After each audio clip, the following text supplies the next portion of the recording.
The silver ships appeared in Earth's sky without warning on a cold morning in March 2157, their massive forms blocking out the sun over major cities around the world.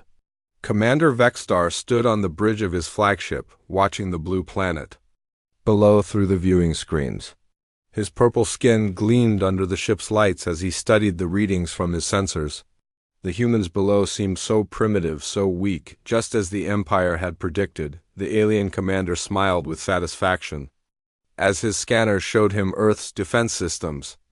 The humans had small space stations orbiting their world, nothing more than research posts and communication relays. Their military ships looked ancient compared to Zephyrian technology, tiny vessels that could barely leave their own solar system. Vexstar had conquered 12 worlds before this one, and none had been easier to defeat than what he saw here far below on Earth's surface. President Helen Garcia sat in the emergency meeting room deep beneath the White House, the walls around her were lined with screens showing the alien ships hanging motionless in space. Defense Secretary Ryan Brooks paced nervously behind her chair while Admiral Lisa Martinez stood at attention, waiting for orders. The three leaders had been preparing for this moment for 30 years, ever since Earth's deep space sensors first detected signs of hostile alien civilizations. Garcia looked at the data streaming across her screens and nodded slowly. The plan they had created decades ago was working perfectly. The aliens were seeing exactly what Earth wanted them to see. The real defense stations were hidden in asteroid fields and behind the moon, invisible to alien sensors. The actual military fleet waited in the darkness beyond Plateau, their advanced stealth systems keeping them completely hidden from detection. Dr. Kevin Walsh hurried into the meeting room carrying a tablet filled with translated alien communications. His team had been monitoring Zephyrian transmissions for hours, breaking their codes and learning their language. The news was both good and bad. The aliens definitely planned to conquer Earth, but they thought it would be easy. They saw humans as nothing more than another primitive species to be enslaved. The alien broadcasts were full of casual dismissal and cruel jokes about human weakness. The Zephyrians talked about Earth like it was already theirs, discussing how they would divide up the planet's resources and use humans as slave labor. They had done this many times before to other worlds, and they expected no real resistance from Earth's military forces. Captain Alex Turner received his orders while floating in the command center of his research vessel New Horizons. To any watching aliens, his ship looked like a simple science craft studying asteroids near Mars. They could not see the advanced weapons hidden inside its hull or the gravity manipulation drives that could make it faster than any Zephyrian warship. Turner's crew of 20 included some of Earth's best soldiers and scientists, old disguised as peaceful researchers. Jenny Ross sat at the pilot's station, her hands steady on controls that could make their ship disappear from all sensors with the touch of a button. She had trained for 15 years to fly Earth's most advanced spacecraft, but now she had to pretend she was just a civilian scientist. The acting was harder than the flying, but it was necessary for the plan to work. Engineer Carlos Mendez worked in the ship's lower levels, maintaining fusion reactors that could power entire cities. The Zephyrians would assume the New Horizons ran on primitive chemical engines, never guessing that human technology had surpassed their own decades ago. Every human ship in space carried the same secret, advanced systems hidden behind fake panels and disguised as simple equipment. The alien ultimatum came exactly as Earth's leaders had predicted. Vexstar's voice echoed through every communication device on the planet, translated into dozens of human languages by computers that worked faster than Zephyrian brains could think. The commander demanded immediate surrender, giving Earth's government just 72 hours to submit to Zephyrian rule. President Garcia stood before the cameras in her office, looking tired and defeated as she addressed the world. Her performance was perfect, showing just the right amount of fear and helplessness. She spoke about Earth's limited defenses and the hopeless situation facing humanity. Every word was carefully chosen to make the aliens more confident in their easy victory. Admiral Martinez watched the alien fleet from her hidden command center, tracking every ship and analyzing their weapons. The Zephyrians had powerful energy cannons and strong shields, but their technology followed predictable patterns. They relied on brute force rather than clever tactics. Exactly what Earth strategists had hoped to find. The waiting game began as both sides prepared for what was coming. The aliens saw a weak world ready for conquest, while humans made final preparations for the greatest deception in their history. Earth's true strength remained hidden in the darkness of space and the depths of secret facilities, waiting for the right moment to reveal itself. Vexstar looked down at the blue world below, and felt nothing but contempt for its inhabitants. In 3 days, he would begin the invasion that would add Earth to the Zephyrian Empire. He had no idea that the humans were already 3 steps ahead of him, ready to turn his moment of triumph into his greatest defeat. The invasion began at dawn on the 4th day with thunderous explosions echoing across every continent. Fleet Admiral Krathmer led 200 Zephyrian warships down through Earth's atmosphere, their energy weapons lighting up the sky like deadly fireworks. The alien commander felt confident as he watched human cities burn below, exactly as his scouts had predicted. Colonel Jake Morrison crouched behind the ruins of a New York skyscraper, watching alien soldiers march through the streets. His radio crackled with reports from units across the city, all following the same orders to fight hard but lose slowly. Morrison's men carried weapons that looked primitive compared to their hidden arsenal, using conventional bullets and explosive charges while their real weapons stayed locked away. The colonel's earpiece buzzed with a message from command, reminding him to make the resistance look desperate but not hopeless. Every human death had to serve the greater plan, drawing the aliens deeper into the trap that Earth had spent decades preparing. Morrison gritted his teeth and ordered his troops to fall back another 6 blocks, making it look like they were barely holding the line. Major Susan Clark coordinated the defense of Los Angeles from an underground bunker beneath the city hall. Her screen showed alien dropships landing in downtown areas while human fighters engaged them with outdated aircraft and ground vehicles. The Major knew her forces could obliterate the invasion force in minutes using their real technology, but orders were orders. Clark watched her pilots perform carefully choreographed defeats in the skies above the city. Lieutenant Peter Hayes flew his fighter in desperate circles around a Zephyrian interceptor, firing ineffective missiles while avoiding the use of his craft's true capabilities. His ship could phase through solid matter and fire weapons that bent space itself, but the aliens could never know that. The lieutenant's squadron included pilots Amy Foster and Nick Johnson, both veterans of Earth's secret space program who had trained on technology that made Zephyrian ships look like toys.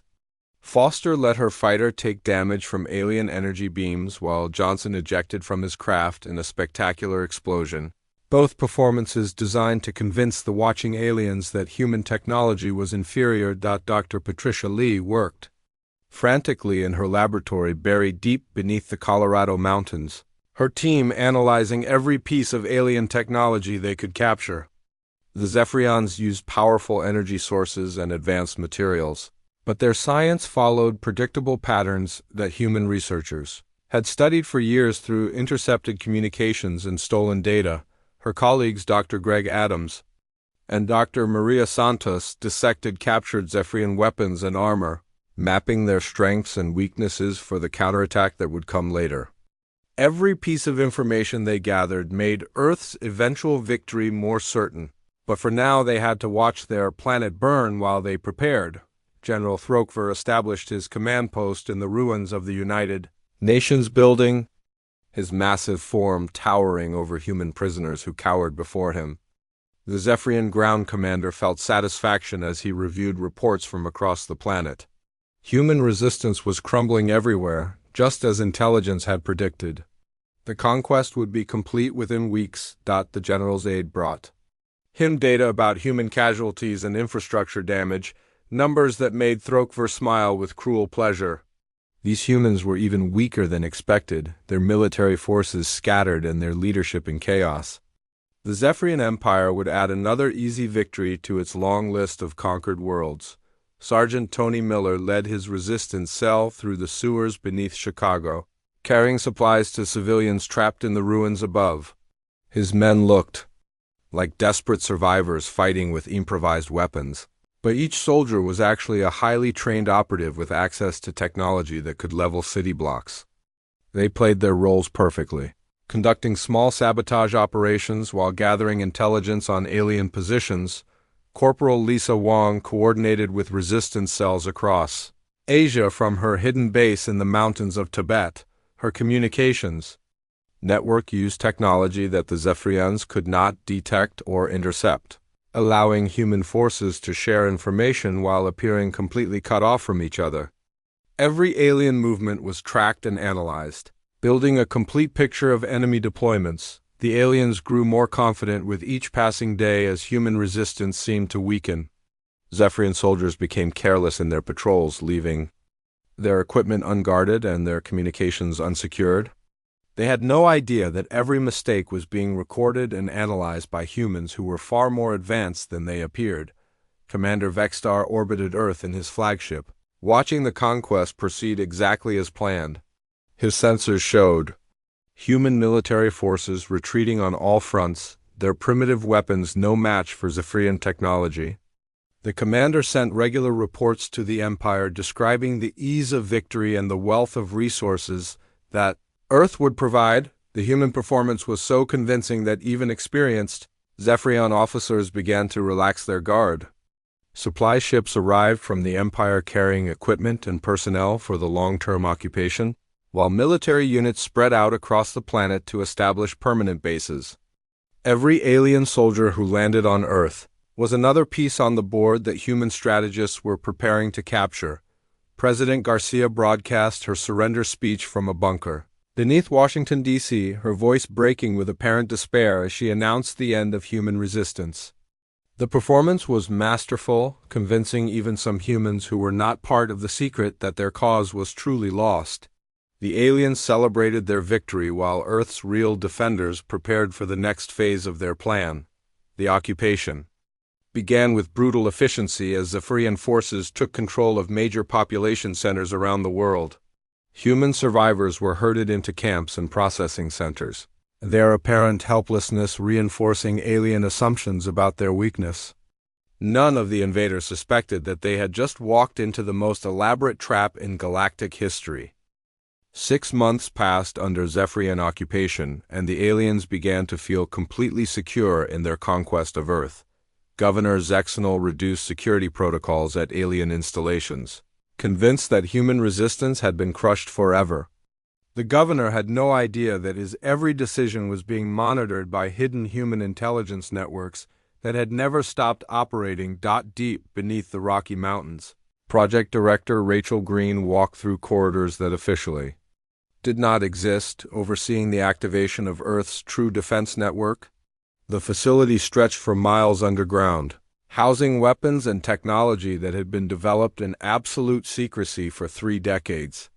Every piece of equipment had been built using materials that alien sensors could not detect. Commander Steve Parker floated in the zero-gravity command center of his flagship, hidden in an asteroid field beyond Pluto where no Zephyrian scout had ever ventured.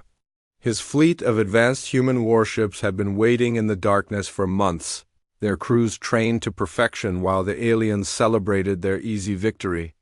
Parker's ships used stealth technology that made them invisible to every known form of detection. Captain Victoria Nash commanded the destroyer Phantom from her bridge, watching enemy patrol routes through sensors that could track individual aliens from light years away.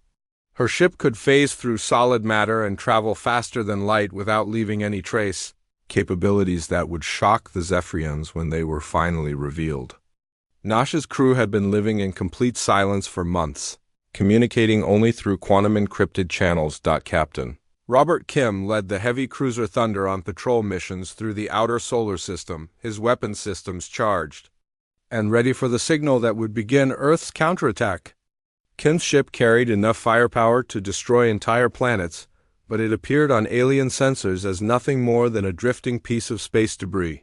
The captain had volunteered for this mission knowing he might spend years in hiding. On occupied Earth, Resistance leader Michelle Davis coordinated with cells across every continent through networks that the aliens had never detected. Her operatives included former Special Forces soldiers like Derek Stone and Emma Phillips, who had spent months mapping every Zephyrian installation and identifying the weak points in alien defenses. Davis herself had infiltrated the occupation. Government. Working as a translator while gathering intelligence, Derek Stone moved through the ruins of Berlin at night, planting surveillance devices and alien equipment while appearing to scavenge for food like other human survivors.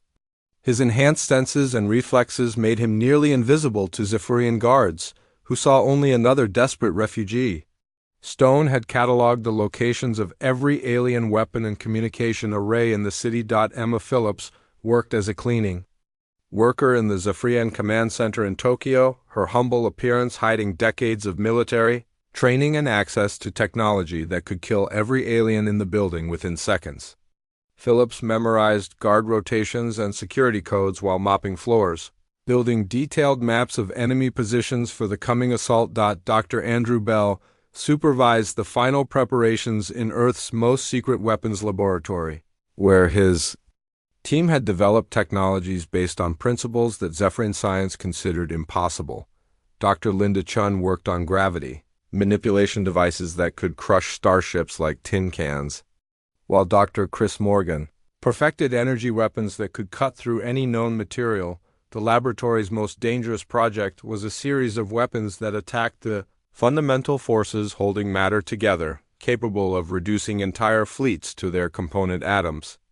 Bell's team had tested these devices on asteroids in remote parts of the solar system, always careful to clean up any evidence that might alert alien scouts to their existence. Captain Julia Roberts maintained her cover as a human collaborator, working in the main Zephyrian Command Center in Geneva while secretly documenting every aspect of alien operations. Her fellow agents Ben Parker and Kate Wilson had integrated themselves into the occupation government so thoroughly that Zephyrian officers trusted them with classified information. Roberts smiled and nodded as Governor Zexenol explained his plans for expanding Zephyrian control across Earth, recording every word while appearing to take simple notes. The governor had grown so comfortable with his human assistants that he often forgot they were listening when he discussed military secrets with his staff. Roberts transmitted this intelligence to resistance networks using quantum communication. Devices hidden in her jewelry, the aliens had become remarkably careless in their security, leaving advanced technology unguarded and discussing sensitive operations in front of their human workers.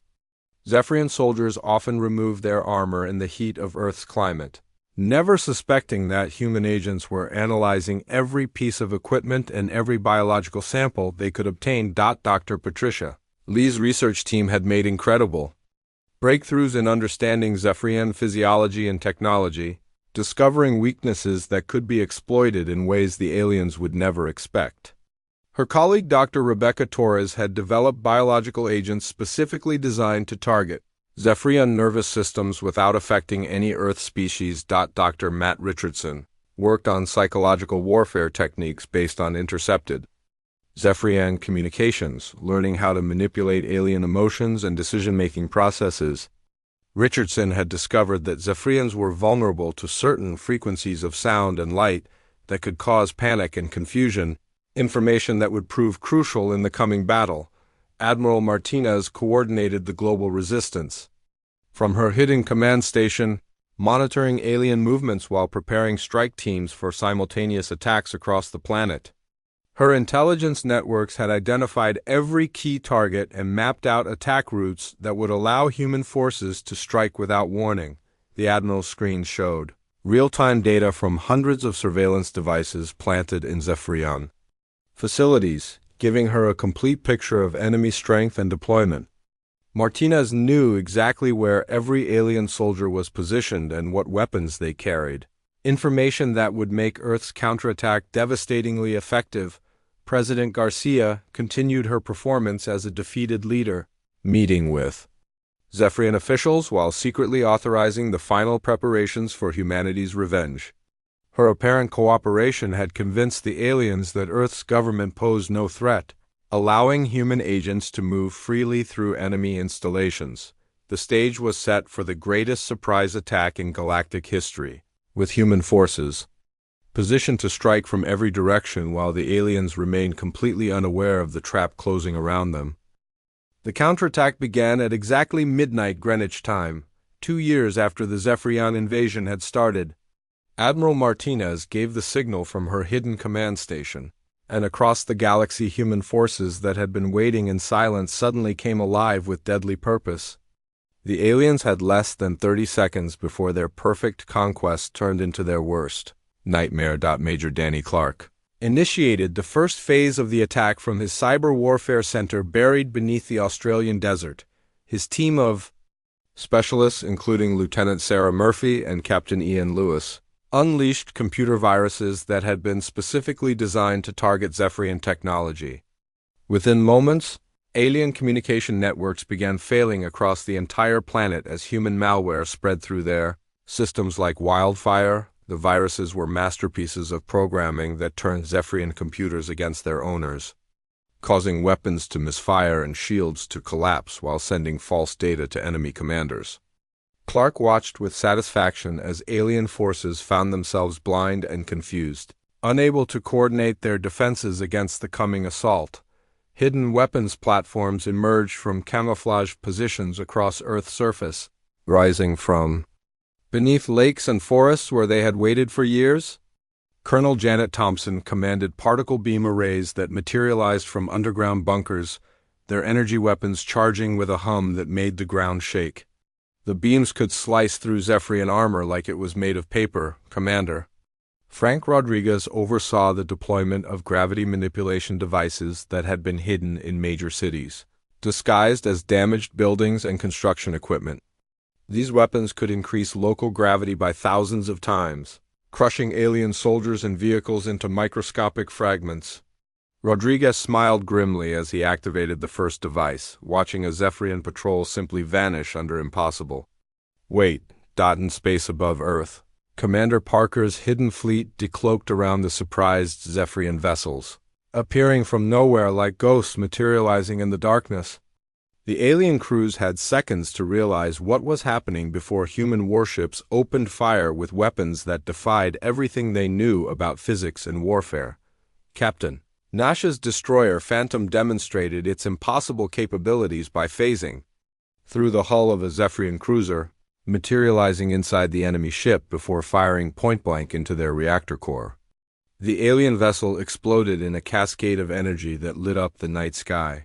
While Nash's ship emerged unharmed from the wreckage, Captain Kim's heavy cruiser Thunder unleashed energy weapons that cut through Zephyrian shields without slowing down, the beams continuing through multiple enemy ships in perfect straight lines. Kim had been waiting 2 years for this moment, and his crew performed with deadly precision as they systematically destroyed every alien vessel within range. Fleet. Admiral Crothmer stared in horror at his tactical displays as his fleet began disappearing from the screens, human ships appearing and vanishing like demons while his own vessels exploded around him. The Admiral tried to send emergency signals to the Zephyrian Empire but found his communication systems completely compromised. By human cyber attacks on Earth's surface, the true human resistance revealed itself with devastating effect. Colonel Morrison's forces in New York emerged from hidden bunkers wearing advanced power armor that made them look like metallic gods of war.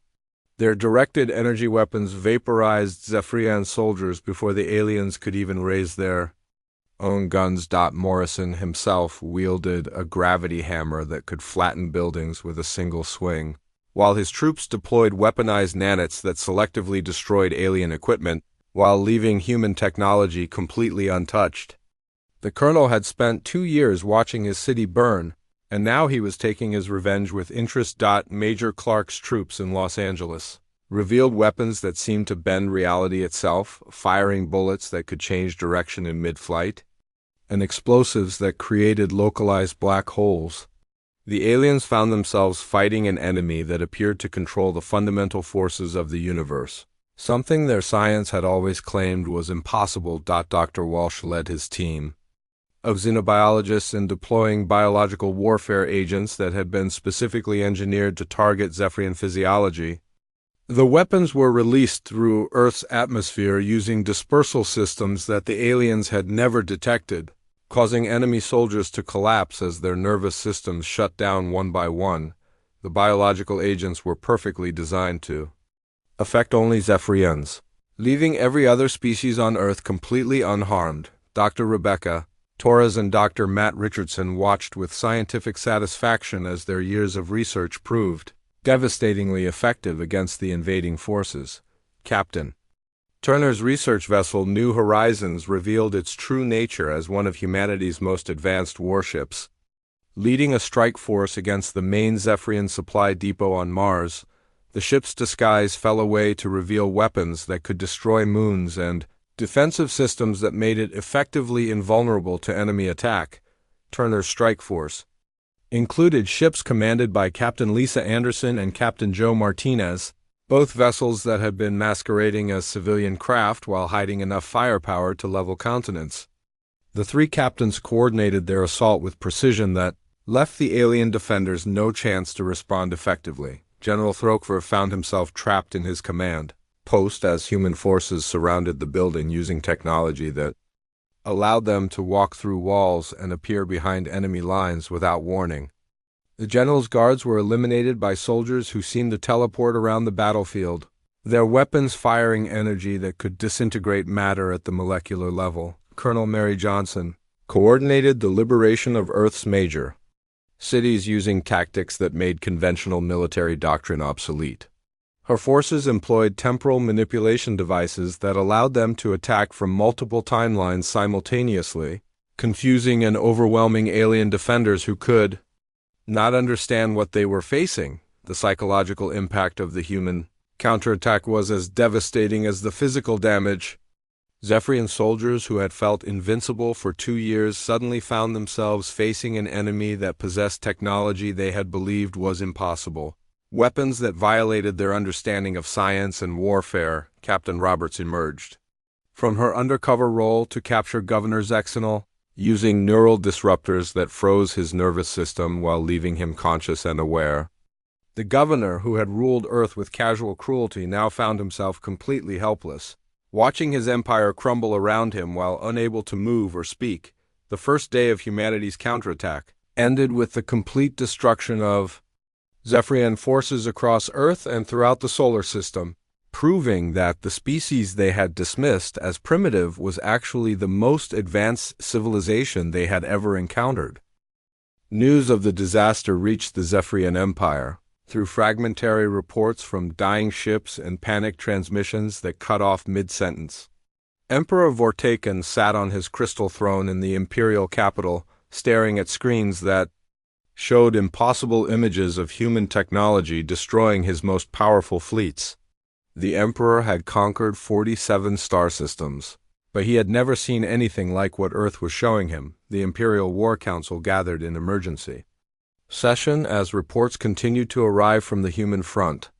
Admiral Kreshver tried to explain how Zephyrian dreadnoughts were being cut in half by weapons that his science claimed could not exist, while General Vothkar described ground forces vanishing under attacks that seemed to manipulate time and space itself. Dr. Walsh stood in his laboratory on Earth, watching biological warfare agents spread through the remaining Zephyrian population with scientific precision. His team had engineered viruses that attacked alien DNA while leaving human genetic material completely untouched, a feat of biological engineering that surpassed anything in the known galaxy. The doctor had spent decades preparing for this moment of revenge. His colleagues Dr. Rebecca Torres and Dr. Matt Richardson monitored the effects of their weapons through sensors that tracked individual alien soldiers across entire continents. The biological agents caused Zephyrian nervous systems to shut down in carefully controlled stages, ensuring that enemy forces were neutralized without unnecessary suffering. Captain Turner led his battle group in a direct assault on the Zephyrian home system, his ships moving through hyperspace using drives that folded reality around them. The New Horizons and its escort vessels emerged from impossible angles of approach, appearing inside the enemy's defensive perimeter before alien sensors could detect their presence. The strike force included Captain Lisa Anderson commanding the stealth frigate Shadow and Captain Joe Martinez leading the battleship Retribution. both vessels equipped with weapons that treated Zephyrian shields like they were made of air. Anderson's ship could become completely intangible, while Martinez's battleship fired projectiles that existed in multiple dimensions. Simultaneously, Turner watched with grim satisfaction as his weapons reduced the main Zephyrian fleet base to its component atoms, the energy release visible from neighboring star systems.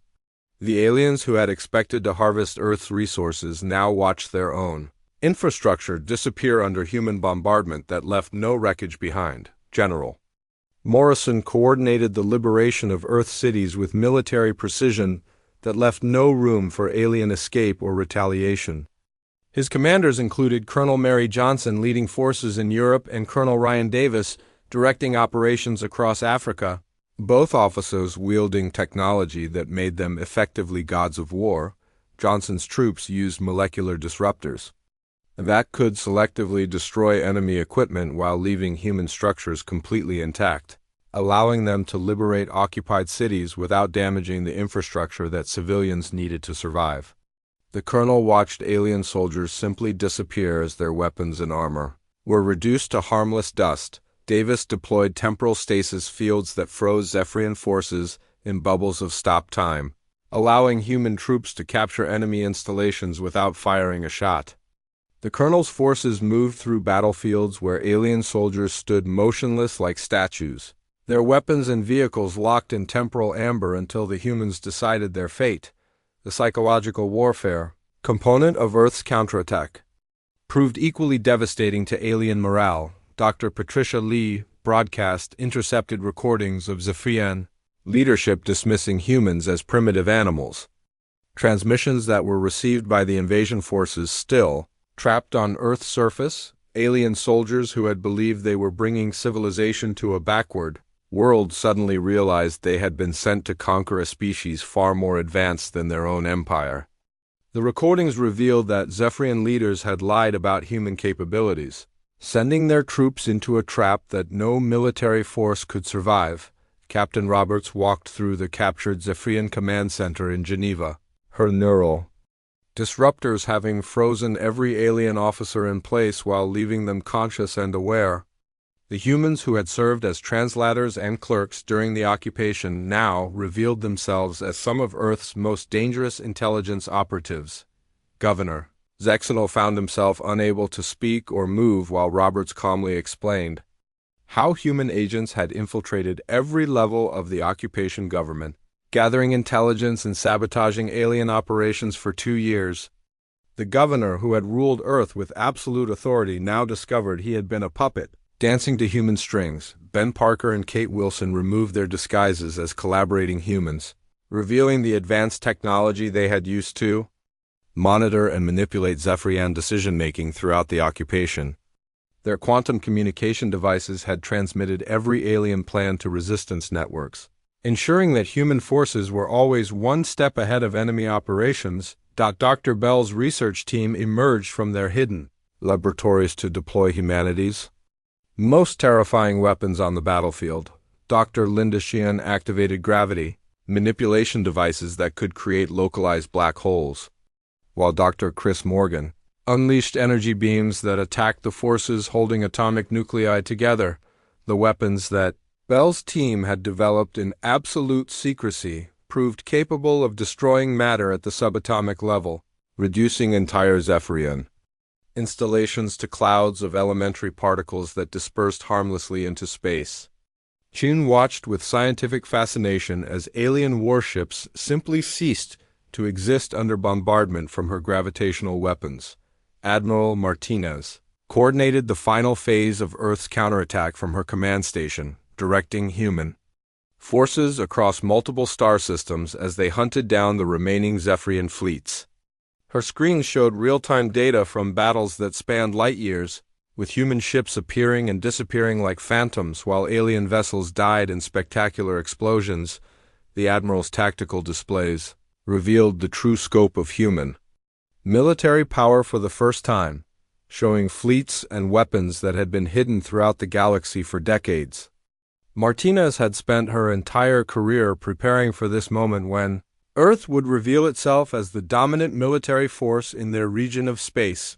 Emperor Vortaken watched his empire crumble as human forces systematically destroyed Zephyrion installations across dozens of star systems, their advance unstoppable by any known weapon or defensive system. The emperor who had ruled through fear and conquest now faced an enemy that possessed technology he could not comprehend. The final reports from the human front described weapons that violated every known law of physics, ships that could exist in multiple dimensions simultaneously, and soldiers who seemed to control the fundamental forces of reality itself. Vortaken realized with growing horror that his empire had awakened something that should have been left alone. The war ended not with a final battle, but with a simple transmission from Emperor Vortaken himself, broadcast across the galaxy on frequencies that every civilized species could receive. The Emperor's voice shook with fear and defeat as he announced the complete surrender of the Zephyrian Empire to the humans of Earth, warning all other species never to underestimate the deadly civilization that had hidden its true nature for so long. President Garcia stood before the cameras in her reconstructed office, no longer playing the role of a defeated leader, but revealing herself as the head of humanity's secret galactic civilization. The woman who had appeared helpless during the invasion now spoke with the authority of someone commanding the most advanced military force in known space. Garcia's terms for Zephyrian surrender were absolute and non-negotiable, including complete withdrawal from all conquered worlds, reparations for every species the Empire had enslaved, and the establishment of new interstellar laws that would prevent future acts of aggression. The president, who had seemed weak and broken, now dictated terms to an empire that spanned hundreds of star systems. Admiral Martinez oversaw the departure of Zephyrian forces from Earth's solar system, her hidden fleets emerging from concealment to escort the retreating aliens back to their home territory. The ships that had appeared to be simple research vessels now revealed themselves as the most advanced warships ever constructed, their capabilities beyond anything the galaxy had seen before. Captain Parker's fleet maintained perfect formation. Around the fleeing Zephyrian vessels, every human ship capable of destroying the entire alien convoy with weapons that treated matter and energy as mere suggestions. Parker had spent years hiding in the darkness beyond Pluto, and now he savored the moment when his enemies finally understood the magnitude of their mistake. The aliens left behind their most advanced technology as part of the reparations agreement. Though human scientists like Dr. Bell quickly discovered that Zephyrian science was actually primitive compared to Earth's hidden achievements, Dr. Linda Chun and Dr. Chris Morgan found themselves studying alien devices that seemed crude and inefficient next to the weapons they had developed in secret. Dr. Walsh led teams of xenobiologists to worlds that the Zephyrians had conquered, using human medical technology to heal species that had suffered under alien occupation for decades. His research into Zephyrian biology proved useful in developing treatments for the diseases and genetic damage that the Empire had inflicted on countless civilizations. The liberated worlds welcomed human forces as saviors, their populations celebrating the arrival of the species that had destroyed their oppressors with such overwhelming force. Dr. Rebecca Torres and Dr. Matt Richardson established medical research stations across dozens of star systems, sharing human knowledge with species that had been denied advanced technology for generations. Captain Turner found himself promoted to Admiral Turner, commanding exploration fleets that made contact with distant civilizations on terms of absolute equality rather than conquest. His ship, the New Horizons, became the flagship of humanity's peaceful expansion into unexplored regions of space. Its advanced sensors mapping new worlds while its weapons remained hidden but ready. The former resistance leaders took on new roles in Earth's revealed galactic government, with Michelle Davis becoming head of interstellar intelligence and Derek Stone leading the special forces that protected human interests across the galaxy. Emma Phillips established training programs for aliens who wanted to learn human military techniques.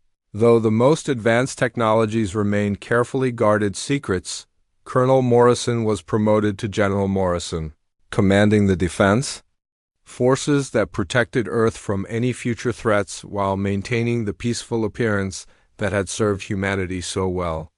His troops continued their dual roles as both devastating warriors and apparently harmless researchers, ready to reveal their true nature if any species threatened human security. Major Clark became Director Clark, overseeing the cyber warfare. Networks that monitored communications across the galaxy while remaining completely invisible to alien detection systems.